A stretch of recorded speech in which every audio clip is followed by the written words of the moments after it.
大家好，这里是看的说。我们今天的话题是关于胆固醇。其实胆固醇和运动健身的关系并不大，并不产生主要或者严重的影响。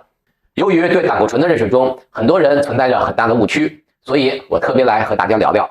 鉴于我的频道是聊运动、健身、训练以及运动营养的，所以在聊胆固醇时，我们也会聊与运动层面相关的内容。胆固醇是一种脂质，存在于动物性食物和脂质中。注意，植物性食物不含有胆固醇。胆固醇是一种像蜡一样的物质，它会在血管壁上形成斑状物，阻碍血液循环。这就是为什么很多人都害怕胆固醇。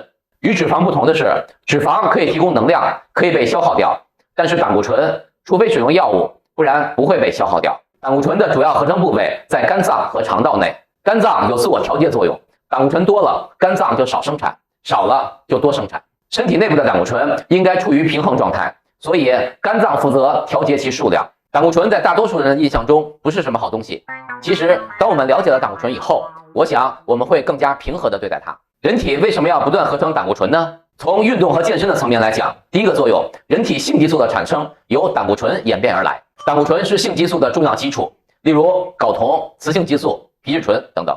睾酮是修复肌肉的重要激素，蛋白质只有与睾酮素相结合才能被利用，用于修复和生长肌肉。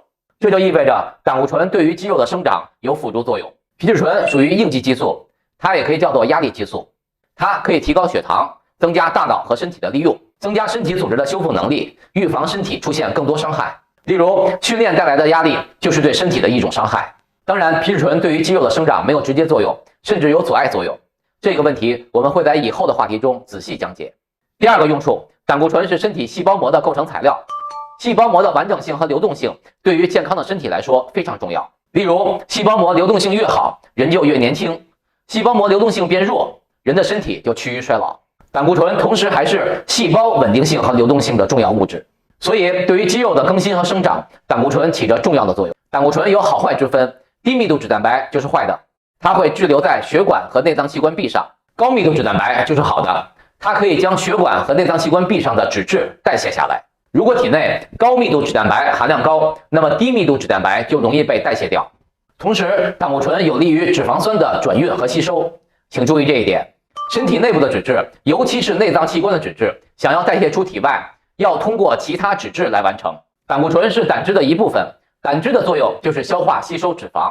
因此，不要谈胆固醇色变，你体内胆固醇含量高，不是因为你吃多了胆固醇，而是因为你自我胆固醇代谢的能力低，或者说你吃了很多坏的胆固醇。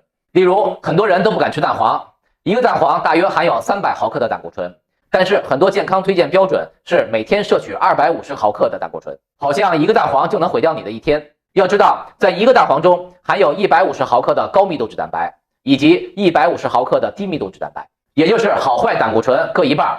如果能出事儿，这是因为你自我胆固醇代谢的能力低，而不是因为蛋黄的原因。你看，年轻人有皮下脂肪高的、血脂高的，但是少有胆固醇含量高的，原因就是代谢能力。因此，胆固醇高的问题是通过提高自我代谢能力来解决的，而不是吃的问题。2019年，美国农业部取消了限制胆固醇食用的数量，也就是说，全蛋你可以吃，甚至可以敞开的吃。当然，如果你的胆固醇已经高了，那么没办法，你要遵从医生的建议，希望不要走到那一步。如果你的胆固醇高了，应该怎么办？如何通过运动去降低呢？这就要说到有氧运动的作用了。经常看我视频的人会知道，我特别主张做抗阻力训练。对于有氧运动，我个人的建议是，有氧能力只要满足体适能的需求就可以了，不用特别刻意训练。研究表明，一周有氧运动的时间超过90分钟，肌肉体积型肌纤维就开始降低。但是，胆固醇和内脏器官脂质的代谢需要健康的内脏器官作为基础，抗阻力训练对内脏器官的训练效果要低于有氧训练，因此为了提高内脏器官的健康，有氧训练也是必不可少的。好，我们来总结一下今天的话题。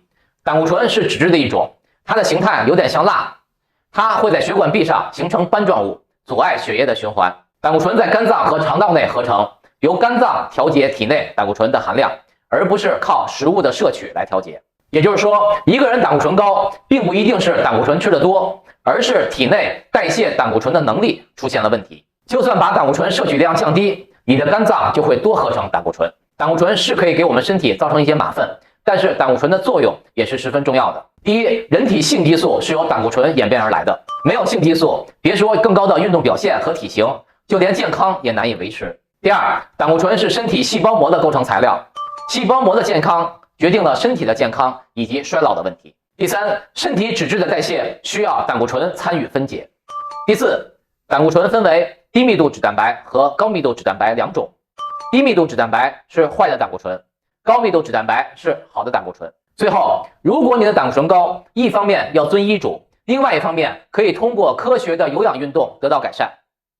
希望今天的话题能够帮到你，谢谢大家的观看，我们下次再见。